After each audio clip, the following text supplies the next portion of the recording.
ఎక్కడికైనా పోతే మనం అక్కడ ఆటోకైనా కారుకైనా మీటర్ ఉండాలంటాం. కానీ మీటర్ల పైన ఎంత ఇవ్వండి అంత ఇవ్వండి అంటూ అడిగేది ఉంటుంది. కానీ ఇప్పుడు మీటర్లతో సంబంధం లేకుండా కొత్త విధానాన్ని కర్ణాటకలో కాంగ్రెస్ ప్రభుత్వం తీసుకొచ్చింది. ధరలకు సంబంధించి కర్ణాటక సర్కార్ కీలక నిర్ణయం తీసుకుంది. ఓలా, ఉబర్ వంటి యాప్ ఆధారిత సంస్థలతో పాటు నాన్ యాప్ బేస్డ్ ట్యాక్సీ సర్వీసులకి స్థిరమైన ఛార్జీలు అమలు చేస్తున్నట్టు రాష్ట్ర ప్రభుత్వం ప్రకటించింది. ఇందుకోసం ఫిక్స్డ్ ఫేర్ రూల్ పేరుతో కొత్త నిబంధన తీసుకొచ్చింది. క్యాబ్ అగ్రిగేటర్ సంస్థల వినియోగదారు నుంచి ఇష్టానుసారంగా ధరలు వసూలు చేస్తున్న ఫిర్యాదులు రావడంతో ఈ నిర్ణయం తీసుకున్నట్టు కర్ణాటక రవాణా మంత్రిత్వ శాఖ తెలిపింది. తక్షణం ఈ ధరలు అమల్లోకి వస్తాయని చెప్పింది. తాజా నిబంధనల ప్రకారం ఖరీదు ఆధారం క్యాబ్ సర్వీసులు 3 భాగాలుగా విభజించింది. వాహనం ధర 10 లక్షల కంటే తక్కువ అయితే మొదటి 4 కిలోమీటర్లకు కనీస ఛార్జీ ₹100, తర్వాత ప్రతి అదనపు కిలోమీటర్కి ₹24.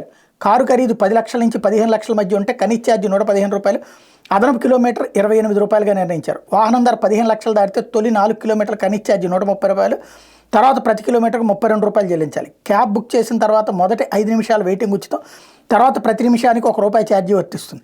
యాప్ ఆధారిత ట్యాక్సీ సర్వీస్ని అందించే సంస్థలు 5% జీఎస్టీతో పాటు టోల్ ఛార్జీలు వసూలు చేసుకునేందుకు అనుమతిచ్చారు. రాత్రి 12 గంటల నుంచి ఉదయం 6 గంటల మధ్య క్యాబ్ సర్వీసులు అందించే సంస్థలు సాధారణ ధరలకు అదనంగా 10% వసూలు చేసుకోవచ్చని కూడా తెలిపింది.